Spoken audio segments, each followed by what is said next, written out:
Dijak foto mriki.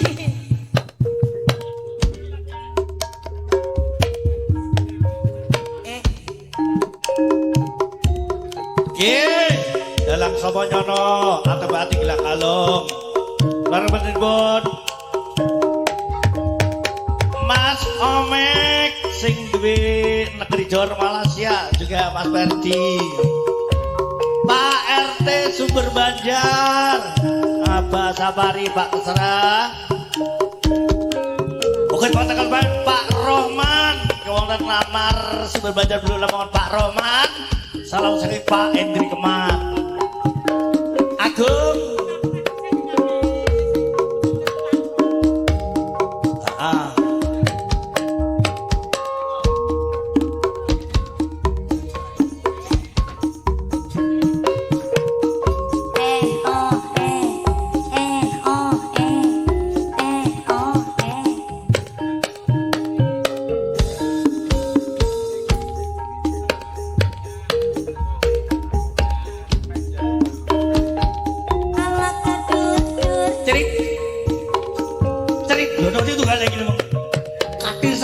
Jamu paling jamu adik nek kadir cek gowo.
Sopo yo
wis mlebu pikiranku. Aja nang jero-jero ning lebokno gak.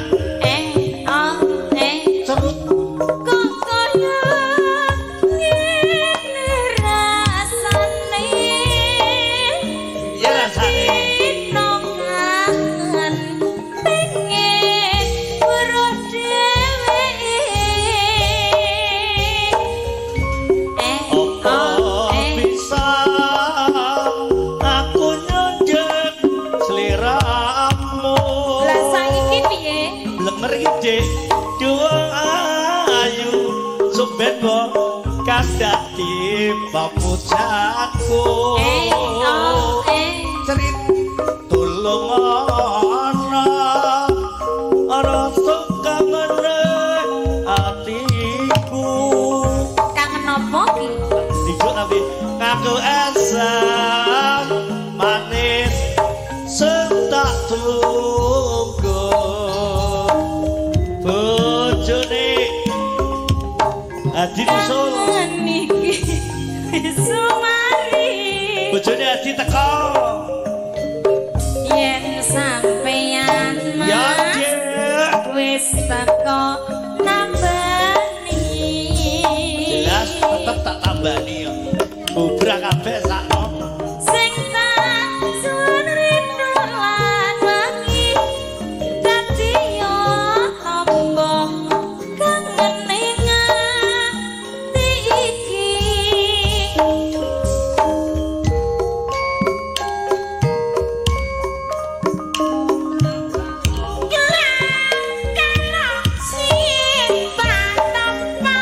ya Dik.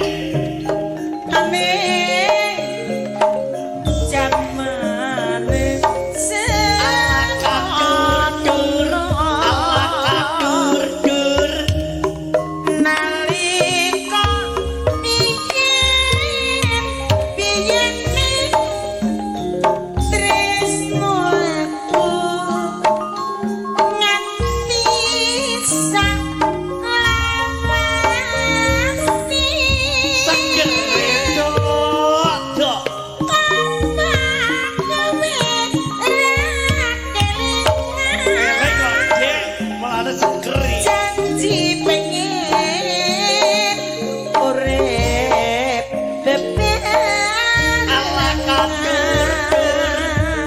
kadur Gendino yen tak rasa apa pancen sliramu ra krasa. apa seliramu ora gaton ora kok Dik urip ana buruh Nek kuwi ora ketonan tapi susah tak dekemi tak renakno yen rezeki Dik Gusti sing bakehi enak gak kita tak dekemi bleber ngaleh bisa sing ijo piye Dik Jal sliramu